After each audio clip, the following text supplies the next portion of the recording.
오늘 사사기 강의 6번째 시간입니다. 오늘은 특별히 그 온니엘과 에훗을 지나서 오늘은 특별한 사사인데 여자 사사입니다. 드보라라고 하는 그러한 사사에 대해서 이야기를 통해서 하나님 우리에게 주시는 교훈을 좀 얻고자 합니다. 여러분, 우리는 고정관념을 가지고 있습니다. 이 고정관념이 뭔가 하고 사전을 한번 찾아봤더니 사람들이 어떤 행동을 결정할 때에 잘 변하지 않는 굳은 생각, 사람들이 어떤 행동을 결정할 때에 변하지 않는 굳은 생각, 변하지 않는 그 생각을 일컬어서 고정관념이다. 대표적인 고정관념 가운데 하나가 있습니다. 그것은 하나님께서 우리를 사용하실 때에 능력 있는 사람, 그리고 힘 있는 사람, 그리고 강한 사람을 쓰실 것이다 라고 하는 생각입니다. 그래서 세상은 물론이고 우리 크리스찬들도 어떻게든지 강한 자가 되기 위해서, 어떻게든지 실력 있는 자가 되기 위해서, 어떻게든지 내가 지지 않으려고 애를 씁니다. 근데 오늘 온니엘과 에훗을 지나서 이제 드보라를 통해서 하나님께서 과연 우리의 그런 고정관념을 거슬러서 어떻게 일하시는가 하는 것을 통해서 하나님의 속성에 대해서 잠깐 생각해 보고자 합니다. 에훗이 죽은 후에 이스라엘 백성들이 또 한 번 여호와의 목전에 악을 행했습니다. 마찬가지로 이런 패턴이 계속 반복이 되는데, 그렇게 범죄했던 이스라엘을 하나님께서 그냥 보시지 아니하고 가나안 왕이었던 야빈의 손에 파시게 됐죠. 야빈이 이스라엘을 심하게 학대하자 이스라엘은 또 하나님께 부르짖었고 하나님께서 또 한 번 사사를 보내주셨는데 그 사사의 이름이 드보라라고 하는 여인이었습니다. 여러분, 이 드보라라고 하는 특별히 여자 사사 드보라가 이 가나안 왕 야빈에게서 결국에는 승리를 거두는데 이 결정적인 역할을 했던 사람이 바로 또 한 명의 여인이었던 야일이라고 하는 여인을 통해서 이 드보라 사사가 이 가나안 왕 야빈을 물리치게 됩니다. 세상에서 가장 강한 자라고 여겨지는 자를 하나님께서 가장 약한 자라고 상징되어지는 여인의 손을 통하여서 이루시는 그 하나님의 섭리가 오늘 그려져 있는데, 오늘 그 이야기를 잠깐 나눠보고자 합니다. 여러분, 하나님께서는 강한 자를 사용하시지 않는다는 것이 아니라 하나님께서는 강한 자도 사용하십니다만 주로 약한 자를 통해서 일하실 때가 참 많이 있습니다. 우리 예상과 전혀 다르고 또 하나님께서는 우리의 생각과는 다르게 연약한 자를 사용하신다고 하는 것이죠. 오늘 우리가 생각해 보게 되는 그 야빈이라고 하는 왕, 가나안의 왕 야빈 왕은 철병거 900승을 가졌던 그 왕이었습니다. 그 당시 철병거라고 한다면 오늘날로 따지면은 이 전차 무기 비슷한 그런 거라고 생각하면 되는데, 900승을 가졌다고 하는 것은 그 당시 고대 근동에서 최고의 화력과 기동력이 있었다고 하는 것을 의미합니다. 이 900승의 전열을 갖춘 곳이 있었는데 바로 핫솔이라고 하는 지역이었어요. 혹시 지도가 준비되는지? 네, 여기 보면 지금 이스라엘이 있고 저 위에 핫솔이라고 있습니다. 여러분이 보신 바와 같이 밑에 파란 부분은 이 사해라고 하는 지역이고, 요단강을 거슬러 올라가서 그 위에 있는 그 바다가 바로 갈릴리 바다입니다. 갈릴리 바다에서 조금 더 북쪽으로 가면 핫솔이라고 하는 지역이 있는데, 저 핫솔은 이스라엘의 머리라고 일컬어지는 지역이지요. 그래서 여호수아가 사실 저 핫솔을 점령을 했습니다. 여호수아 11장에 가서 보면 핫솔을 점령한 기록이 있는데, 여기 핫솔을 점령할 때에 이 여호수아가 반쪽 순종을 하는 것을 보게 됩니다. 여호수아 11장 13절을 읽어드립니다. 예, 됐어요 이제요. 여호수아가 핫솔만 불살랐고 산 위에 세운 성읍들은 이스라엘이 불사르지 않았다, 이렇게 말합니다. 여러분 잘 한번 들어보세요. 여호수아가 점령을 하긴 했는데 어디만 불살랐다고요? 핫솔만 불살랐고, 그리고 산 위에 세운 그들의 주거지 성읍들은 불살르지 않았다. 이스라엘 사람들이 본래 산 위에다 집을 짓거든요. 하나님과 조금 더 가깝다라고 하는 그런 마음을 가지고 대부분이 그 산 위에다 집을 짓는데, 물론 신앙적인 이유도 맞기는 합니다만 전략적인 요충지라고 하여서 전쟁하기에 유리한 고점을 차지하기 위해서 산 위에다 집을 짓습니다.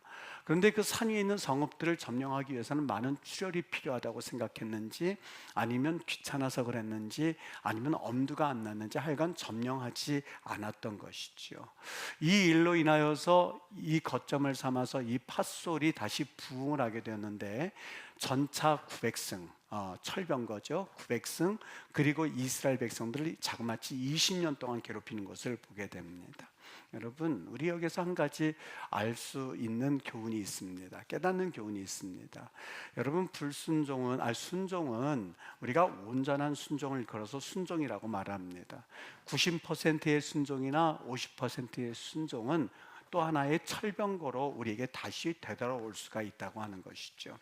죄는 작은 죄, 큰 죄가 있는 것이 아니라 죄는 크든 작든 죄는 죄입니다. 하나님께서 우리에게 말씀하셨을 때에 이 정도면 순종했지, 이 정도면 괜찮지 않을까라고 생각을 할 수 있는데, 하나님의 말씀은 끝까지 온전하게 순종할 수 있어야만 합니다. 하나님께서 아브라함에게 내가 네게 너를 통하여서 후사를 낳게 해주신다라고 하는 그 말씀을 끝까지 순종했어야만 했습니다만, 아브라함은 시간이 지나면서부터 초조한 나머지 그래도 하나님께서 내 몸에서는 후사라고 하셨지만 이라고 하는 그 하나의 얄팍한 마음을 가지고 그 하갈에게 들어갔을 때 이스마엘을 낳게 되었고, 그것은 그의 인생에 있어서 치명적인 독뿌리가 되었었던 것이죠. 여러분, 아무것도 아닌 것이 아니라 죄는 놔두면 쓴뿌리가 됩니다. 말씀에 대해서 일부 순종하고 일부는 불순종했다, 그것은 불순종입니다. 결국에는 철병거가 되어서 900승으로 자라게 되고, 결국에는 그 철병거가 나를 괴롭히는 20년이 되고 마는 것이죠. 경중에 종양이라는 것이 있습니다. 일명 암이라고 하는 것이죠. 저는 종양이 무슨 뜻인가 하고 한번 찾아보니까 사전에는 이렇게 되어 있네요. 세포가 비정상적으로 증식하여 생리적으로 무의미한 조직을 만드는 병이다, 이렇게 적어 놓았습니다. 세포가 몸의 일부에서 증식을 하여서 조금씩 증식을 하여서 좋은 역할을 하지 못하고 생리적으로 무의미하게 자라나기만 하는 것, 이것이 바로 종양이라고 하는 겁니다. 그러니 잘라내야만 살 수가 있는 것이다, 그렇게 이해가 되어졌습니다. 여러분, 히틀러가 유태인을 600만이나 학살했습니다. 참 끔찍한 그런 죄를 지었죠. 그런데 그 죄는 어디에서부터 시작하였느냐, 자신의 어머니와 이 바람을 피웠던 자가 유대인이었었고, 그때부터 그는 유대인에 대해서 미워하는 마음이 생겨나기 시작했고, 유대인은 거짓말장이야 라고 하는 그 생각이 그에게 들어가기 시작했습니다. 그 사람만 그랬을 겁니다. 그 한 사람이 자신의 그 안 좋은 영향을 준 나머지 그는 모든 유대인은 죽여야 된다는 생각을 알고, 모든 유대인은 형편없는 거짓말이라고 생각한 나머지 600만을 학살하는 그런 죄를 짓게 되었던 것이죠. 여러분, 쓴뿌리가 있다면 그것을 반드시 제거할 수 있어야 됩니다. 쓴뿌리는 우리에게 은혜를 받지 못하게 하고, 다른 사람에게 영향을 주어서 그 사람을 고통을 주고, 결국에는 그 쓴뿌리는 나를 죽이는 그러한 또 하나의 아주 부정적인 질병이 되고야 맙니다. 하여간 이 쓴뿌리, 바로 핫솔이 자라나서 900승의 철병거로 자라나게 되었고, 이스라엘 사람들을 20년이나 괴롭히게 되었습니다. 그들의 교만이 얼마나 높았겠습니까?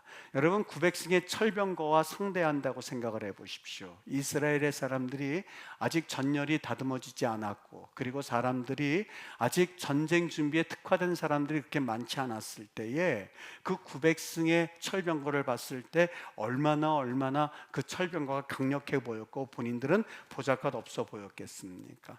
여러분, 사실 우리가 살아가고 있는 세상이 그렇습니다.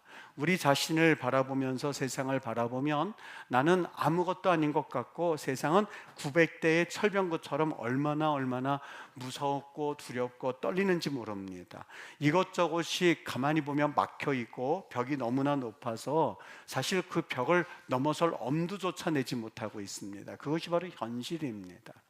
현대인이 가장 꺼리는 말 중에 하나가 현실이라고 하는 단어라고 합니다. 짧은 참 쇼츠라고 하는 유튜브 동영상을 봤습니다. 참 재미있게 잠깐 살펴보았는데요, 제목이 이상 그리고 현실 이렇게 되어 있는 그 쇼츠였었어요. 그 내용에 보니까 뭐라고 되어 있냐면 한 여인이 회사에서 이제 갓 입사한 이 회사원 아가씨죠. 여성이 짐 서류를 들고 가는데 자기 배꼽보다 더 낮은 데서부터 낑낑대고 가면서 이 머리 위까지 쌓여 있는 이 서류 봉투를 짊어지고 가는 거 얼마나 무겁겠어요. 불안불안하다가 그 앞에서 뭐가 걸렸는지 막 넘어지고, 그리고 이건 막 쏟아지는 바로 그 찰나에 이 회사원 한 명이 그 자매를 이렇게 뒤에서 잡아주는 거예요. 어깨를 이렇게 잡아주고 그 쏟아지는 거를 한 손으로 막아주면서 다시 세워줬는데, 누군가고 봤더니 완전히 꽃미남인 거예요. 얼마나 좋았겠습니까? 네. 그게 현실일까요? 이상일까요? 네, 이상이었습니다. 그리고 그 꽃미남이 걱정하지 말라는 뜻으로 이렇게 얘기해주고 그 서류를 다 봤더니만 앞에서 걸어가는 거예요. 그리고 뒤를 바라보면서 윙크를 한번 날려주더라고요. 여러분, 이상일까요? 현실일까요? 이건 어디까지나 이상입니다. 좀 이따가 현실을 또 본인이 연기를 했는데, 그 서류를 가져가다가 이렇게 하다가 걸렸는지 넘어질 뻔했는데 넘어졌을까요? 넘어졌습니다. 넘어졌어요. 이거 어떻게 할까? 서류가 다 넘어져가지고 자기 무릎이 아파서 이렇게 호호하되고 아파하고 있는데, 바로 그 옆에 또 한 남자가 나타났습니다. 여러분, 용서하시, 제가 본 그대로 얘기를 할게요. 그 남자는 배가 나왔습니다. 그리고 다리가 짧았습니다. 머리가 아예 없었습니다. 그리고 안경은 두텁게 썼어요. 그걸 펜을 하나 들고 있었어요. 그 옆을 지나가면서 뭐라 그러냐, 그냥 그대로 할게요. 이래요.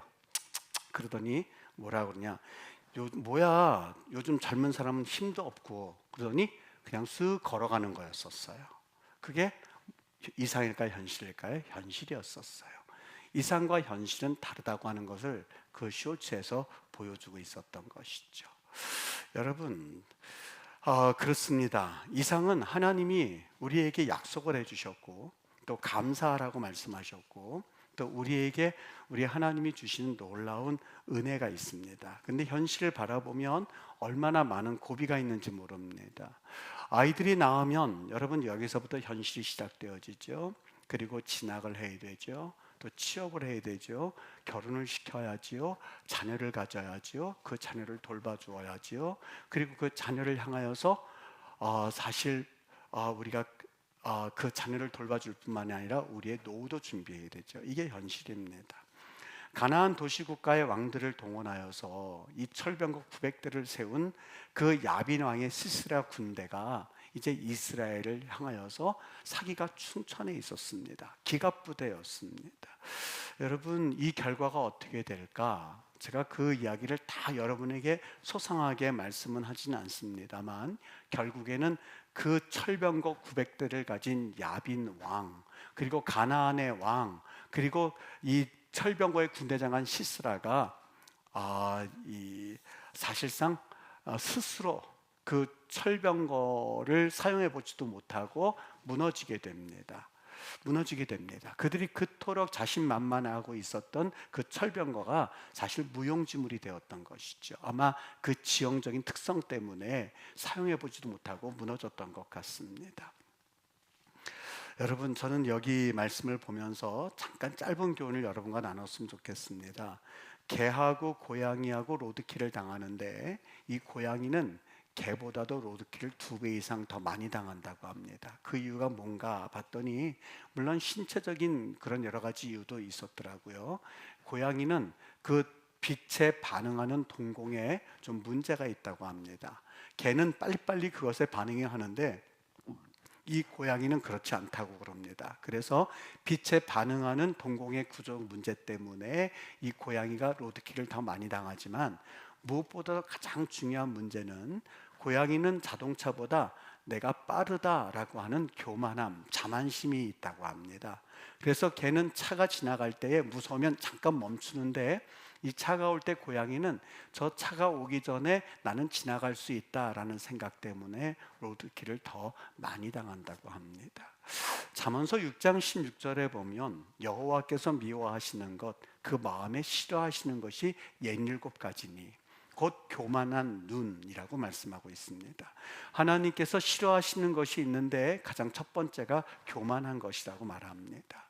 여기 하나님께서 미워하신다라고 했을 때 원어가 토하다 이런 뜻입니다. 하나님께서 토할 만큼 싫어하시는 게 있는데, 역겨워하시는 게 있는데, 그리고 어떤 것을 보면 오해하는 것이 있는데, 그게 뭐라고요? 교만이라고 하는 것이죠. 여기 이스라엘 백성들을 향하여서 철병거 900승을 가진 그 가나안 왕은 질 리가 없습니다. 그런데 그들은 이스라엘 백성에게 그 무기를 제대로 사용 한번 해보지 못하고 그 기송강이라고 하는 그 칠퍽칠퍽대는 그 가에서 그 철병거가 다 무용지물이 되고야 말았던 것이죠. 왜 그랬을까? 물론 그 이유는 우리가 정확하게 지형적인 이유 때문에 그렇다라고 말씀하고 있지만, 하나님을 대적하는 철병거 900승 그리고 교만함으로 대하는 그들의 모습이 하나님 앞에서 무슨 소용이 있었겠습니까? 그들을 마지막까지 하나님께서 심판하시는데, 그 심판의 이야기가 참 우리에게 흥미를 가져다 줍니다. 거기에서 진 시스라 장군이, 이 900승의 군대 장관이 이제 도망을 가는데, 자기와 가장 그동안 좋은 관계를 유지했었던 헤벨의 아내 야엘의 장막으로 피신을 합니다. 즉 그 가나안 왕과 헤벨의 가정과 그 성경에 보면 평화하였다고 되어 있는데 샬롬이라고 되어 있거든요. 아마 두 가정과 그리고 그 나라가 서로 이 좋은 관계로서, 예를 들어서 세금을 많이 낸다든지 하면서부터 좋은 관계로 있었던 것 같습니다. 시스라 군대 장관이 패하자마자 그 야엘의 여인의 장막으로 피신을 했습니다. 그런데 여기에서부터 이제 엄청난 일이 시작이 되어지는데, 저는 그 일들을 잠깐 보기 전에 이 시스라라는 군대 장관을 한번 생각해 봤습니다. 여러분, 군대 장관입니다. 철병거 900승을 가지고 있었습니다. 가나안 왕이 사실 아주 신뢰했었던 사람이었습니다. 그런데 어느 날 갑자기 철병거 900대를 잃어버림과 동시에 한 여인의 장막으로 피신해가는 그 시스라를 한번 생각해 보십시오. 여러분, 제가 이 말씀을 읽을 때 갑자기 떠오른 그러한 성경 말씀이 있었습니다. 고린도후서 4장 7절입니다. 우리가 이 보배를 질그릇에 가졌으니 이는 심히 큰 능력은 하나님께 있고 우리에게 있지 아니함을 알게 하려 함이라. 여기 질그릇이라고 하는 단어입니다. 여러분과 나를 뭐라고 표현하고 있냐면 질그릇이라고 표현하고 있습니다. 너무 약하다는 것에 상징성이 있는 그 그릇 종류죠. 깨지기도 쉽습니다. 투박하고 아름답지도 않습니다. 작은 충격에도 견디지 못합니다. 볼품이 없습니다. 그냥 버려도 누가 하나 아까워하지 않습니다. 그 질그릇이 여러분과 나라고 하는 겁니다. 인간이 얼마나 약한지 모릅니다. 강한 것 같이 잠시 동안 허세를 부리지만, 철거 900승이라고 하면서 자신만만해 했지만, 가나안의 왕의 야빈의 군대 장관이라고 하면서 어깨를 으쓱으쓱 했지만, 그 누구도 무너뜨리지 못할 것 같았지만, 그 900승은 한순간에 그 기송강에서 다 진흙탕에 빠져버려서 사용도 못하게 되었습니다. 너무너무 약해 빠진 그러한 자신의 모습을 또 한 번 발견하게 되는 것이죠. 프랑스의 화가 고흐가 젊었을 때에 광산에 들어가서 일한 적이 있었다고 해요.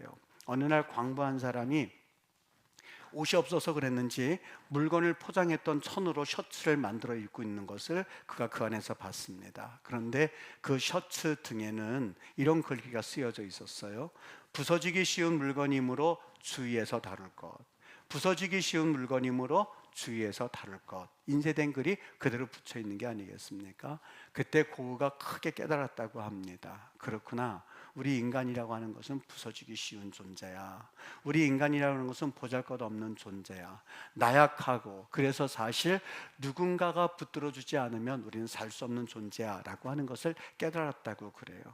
파스칼은 심지어 인간은 자연계에서 가장 약하다. 한 방울의 물과 한 점의 바람이 인간을 죽일 수 있다라고 하는 것을 그는 깨달았다고 합니다. 신앙이라는 것이 뭘까? 신앙이라고 하는 것은 내가 얼마나 연약한 존재인가, 내가 얼마나 깨지기 쉬운 존재인가 하는 것을 깨닫는 자리에서부터 신앙은 시작이 됩니다. 이 시스라가 그 깨지기 쉬운 철거 900승의 군대 장관이 모든 것을 다 잃어버리고 그리고 야엘에게 도망을 옵니다. 그리고 그가 그 자리에서 너무나 피곤했는지 잠깐 눈을 붙이려고 잠을 들기 전에 그가 한 여인 야일에게 이런 부탁을 하는 것을 볼 수 있습니다. 그게 바로 사사기 우리가 읽은 말씀 20절 말씀입니다. 그가 또 이르되 장막문에 섰다가 만일 사람이 와서 네게 묻기를 여기 어떤 사람이 있느냐 하거든 너는 없다 하라 이렇게 말합니다. 여러분 오늘 본문 말씀 잠깐 한번 보시죠. 그가 여기서 그라고 하는 것은 군대 장관을 말합니다. 그가 묻되 또 이르되 잠깐 한번 더 보여주시겠어요? 시스라가 이르되 장막문에 섰다가 만일 사람이 와서 내게 묻기를, 여기에서 사람은 자기를 지금 쫓아오는 드보라의 군대 장관 바락을 의미하고 있죠. 바락이라고 하는 군대 장관이 와서 네게 묻기를, 너 야엘에게 묻기를 여기 어떤 사람이 있느냐, 그것은 자기 시스라를 말합니다. 시스라 나를 찾거든 그 사람에게 없다고 해라 이렇게 말합니다. 여기 두 가지를 좀 주목해 봐야만 하는데, 성경에 보면 저기 어떤 사람이, 만일 사람이, 그 말을 뭐라고 표현하고 있냐면 남자라고 표현하고 있어요. 성경에서 주고자 하는 메시지가 있는 것이죠.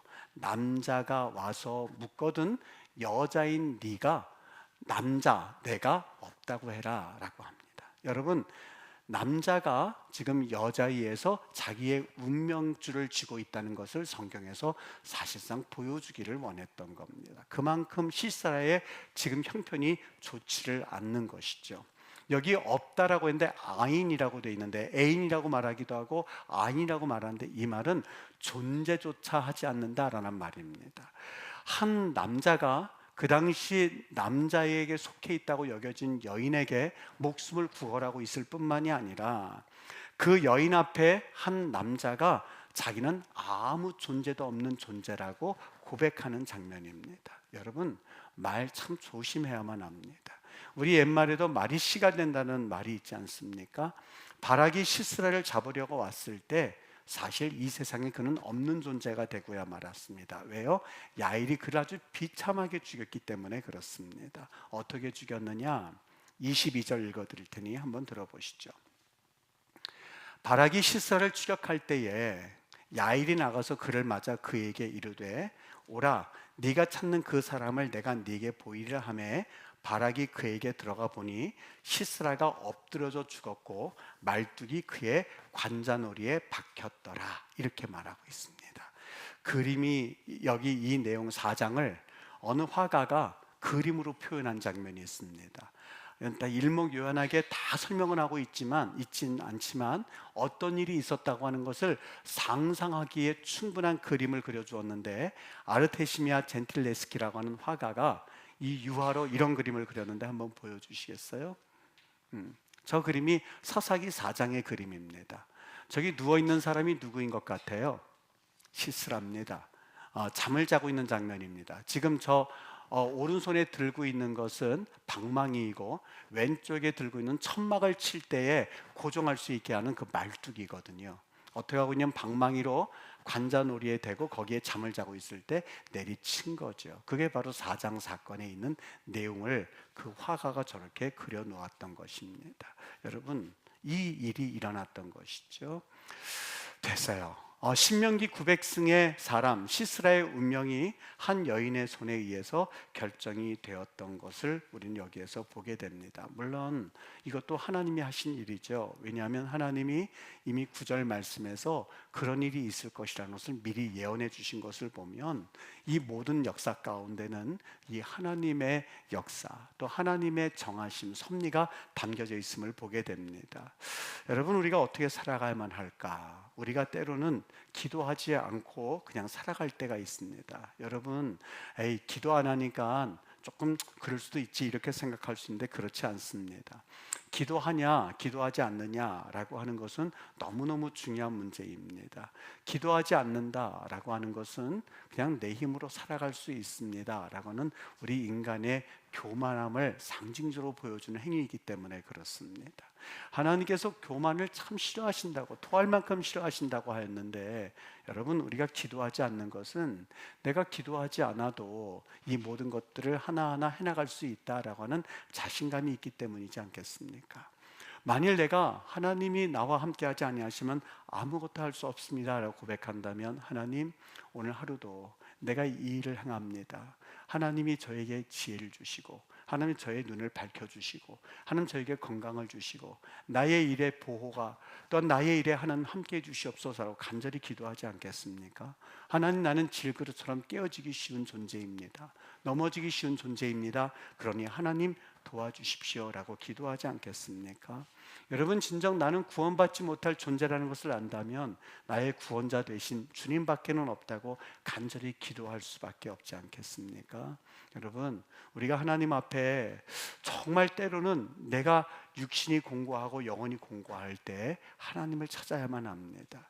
때로는 심각한 고난이 왔습니까? 그런 관점에서 보면 내가 고난이 오고 삶에 있어서 철거 900승과 같은 그러한 어려움을 만나게 된 이유를 경험하게 됩니다. 그것은 하나님께서 그 고난을 주신다기보다도 때로는 그 고난을 우리에게 허용하실 때가 있습니다. 왜 그럴까? 하나님을 온전히 의지할 수 있는 기회를 주시기 때문에 그렇습니다. 요셉이 애굽에서 참 많은 고난을 받았죠. 보디발의 아내로 인해서 고난을 받았고, 그 고난을 그냥 허용하셨습니다. 왜 그랬을까? 술 맡은 관원장에게 그토록 요셉이 최선을 다했지만 술 맡은 관원장은 그를 배신했습니다. 그런데 그 모든 것들을 허용하셨습니다. 그 이유가 어디에 있을까? 도대체 하나님은 왜 그렇게 요셉을 힘들게 하셨을까? 여러분, 하나님은 그에게 계획이 있으셨습니다. 그럴 때마다 요셉은 마음을 굳건히 먹었을 겁니다. 그렇지, 내가 진정 의뢰해야 될 건 여호와 하나님이시지. 하나님이 나에게 말씀하시는 것을 내가 그대로 순종하고 살아갈 때 이것이 나의 힘이 되는 것이지 라고 하면서 하나님과의 관계가 깊이 더 친밀해졌을 것입니다. 결국에는 요셉을 통하여서, 그 족보를 통하여서 예수 그리스도를 탄생케 하시는 놀라운 하나님의 섭리를 보지 않습니까? 이 시간에 여러분들 가운데 고난당하는 분들이 있습니까? 또 심각하게 어려움에 처한 분들이 있습니까? 하나님이 왜 나를 돕지 않으시지? 라고 하는 의심과 또는 하나님을 원망하는 마음은 잠시 접어두고, 내가 기도해야만 하는구나, 하나님이 나를 만나기를 원하시는구나, 하나님께서 나와 함께 하기를 원하시는구나 라고 하면서 그분을 찾으십시오. 이것은, 고난은 하나님이 여러분을 미워하시는 신호가 절대 아닙니다. 하나님이 나와 더 친밀하게, 그리고 하나님이 여러분을 사랑한다는 증거로 여기시고 하나님께 무릎을 꿇으십시오. 그리고 우리의 연약함을 인정하십시오. 하나님의 놀라운 역사를 기대하십시오. 놀라운 것은 철거 900승과 싸워서 승리하게 한 것은 철거 1000승이 아니었습니다. 철거 2000승이 아니었습니다. 철거 3000승이 아니었습니다. 전혀 상대가 되지 않는 그 말뚝과 방망이였습니다. 철병거와 말뚝과 방망이가 어떻게 이게 상대가 될 수 있겠습니까? 철거 900승을 호령했던 그 장군을 말뚝으로, 그리고 그 방망이로 이길 수 있다고 하는 것은 사실 누구도 상상하지 못했을 겁니다. 그것은 하나의 천막 치는 도구에 불과했습니다. 그런데 시스라가 잠이 들게 하시고, 그리고 야일이 지혜를 가지고 방망이를 가지고 말뚝을 가지고 그를 물리칠 수 있도록 하나님께서는 그 여인을 사용하셨던 겁니다. 여러분, 신앙의 출발점은 어디에 있을까? 신앙의 출발점은 하나님을 의뢰하는 데 있습니다. 하나님이 나의 도움 되시고 하나님이 나의 모든 것 되십니다 라는 것을 고백하는 믿음에서부터 출발을 합니다. 그래서 믿음은 위대한 법입니다. 하나님을 인정하는 그 믿음이야말로 진짜 신앙이 되기 때문에 그렇습니다. 여러분, 고난은 누구든지 당합니다. 고난 안 당하는 사람 있습니까? 라고 묻는다면 아무도 없을 겁니다. 그 고난의 종류가 다를 뿐이지 모든 사람은 다 고난을 당하고 어려운 환경에 있고 철거 900승이 그 앞에 있습니다. 그런데 철거 900승이 있을 때 그냥 뒤로 넘어져서 아무것도 못하는 것은 가짜 신앙입니다. 하나님께서 나를 도우실 것을 믿고 철거 900승 앞에서 하나님을 찾고 그 하나님을 의뢰하여서 말뚝과 방망이를 가지고 철거 900승을 호령하였었던 시스라를 물리칠 수 있는 것은 바로 여호와 하나님을 믿는 믿음에서부터 시작이 됩니다. 실패하고 무너지고 소망이 끊겼습니까? 그날이야말로 하나님 앞에서 다시 한번 그분을 만날 수 있는 날입니다. 아닙니다. 예수님을 만날 때 어떻게 만나는지 아십니까? 그것은 절대로 승승장구하는 날이 아닙니다. 그것은 내가 모든 것에 다 일이 잘 풀렸을 때가 아닙니다. 하나님을 어떻게 만나느냐? 내가 실패하고 무너지고, 그래서 인생의 모든 소망이 끊겨져서 내가 왜 이러한 모양이 되었을까라고 하는 그날 우리는 예수님을 만나고 하나님을 경험하게 되는 것이죠. 왜 그럴까? 그날을 통해서 우리가 약하다는 것을 깨달으라는 것입니다. 우리의 한계를 인정하고 전능하신 하나님을 경험하라고 하는 것입니다. 여러분, 그런 면에서 봤을 때 너무나 감사한 일 아니겠습니까? 하나님께서 우리에게 그러한 은혜를 주셔서, 그래서 하나님은 일부러 약한 사람을 택하실 때가 있다고 하는 것이죠. 고린도전서 1장 27절에 보면 우리에게 영감을 주는 말씀이 하나가 있습니다. 하나님께서 세상에 미련한 것들을 택하사, 이렇게 돼 있는데, 영어 성경에 보면 하나님께서 우리의 미련한 것들을 택하사, 바로 그 앞에 하나 부사가 있습니다. purposely라고 하는 단어가, 부사가 하나가 있습니다. 일부러, 고의로, 어떤 의도를 가지고, 목적을 가지고라고 하는 단어입니다. 하나님께서 우리를 연약한 자를 택하시는데, 우리를 쓰기를 원하시는데, 어떻게 보다 택하다 보니까 이런 연약한 사람이 내 손에 들어와서 하나님이 쓰셨다는 말이 아닙니다. 어떻게 내가 하나님께서 일을 하시다 보니까 야의를 들어서 쓰게 됐네, 이런 목적이 아니라는 겁니다. 하나님께서 태초에 하나님은 계획하셨습니다. 우리 4장 9절 말씀에 보면 하나님이 드보라의 입술을 통하여서 군대 장관 바락이 실사를 물리치는 것이 아니라 한 여인의 손이 그를 물리칠 거라고 예언하시는 것을 볼 수가 있습니다. 하나님이 왜 일부러 약한 자를 들어 쓰셨을까? 내가 바로 그런 하나님이야, 내가 바로 그런 놀라운 하나님이야 라는 것을 우리에게 알려주기 위한 것입니다. 하나님께서 약한 자를 쓰시는데 그냥 어쩌다 보니까 강한 사람 쓰시기를 원하시는데 그 중에 한 명이 약한 자가 들어와 있지, 이런 차원이 아니라 강한 사람이 있음에도 불구하고 한 사람을 하나님이 선택하시는데 그 선택의 목적이 있다고 하는 겁니다. 일부러 선택하셨다는 겁니다. 어떤 목적이요? 내가 했어 라고 하는 것을 보여주기 위함이라는 겁니다.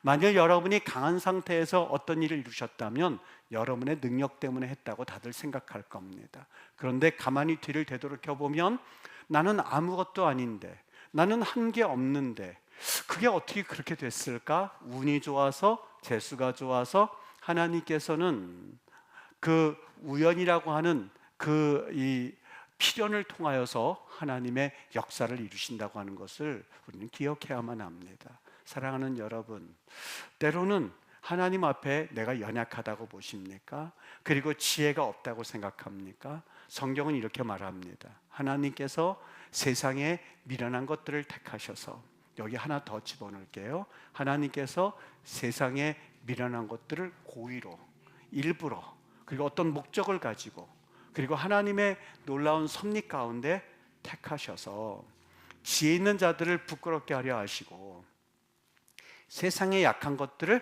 일부러라도 택하셔서 강한 것들을 부끄럽게 하려 하신다라고 하는 말씀을 우리에게 주고 있습니다. 한 주간 지날 때에, 또 지났을 때에 난 너무너무 힘들었습니다, 너무 약해서 이제는 포기하고 싶었습니다 하는 그런 성도들이 여기에서 오늘 이 말씀에 하나님 앞에 큰 힘을 좀 얻었으면 좋겠습니다. 하나님은 한 분 한 분들마다 목적을 가지시고 부르세요. 그냥 어쩌다 보니까 저런 놈이 들어왔지? 아니요, 그런 분 하나님이 아닙니다.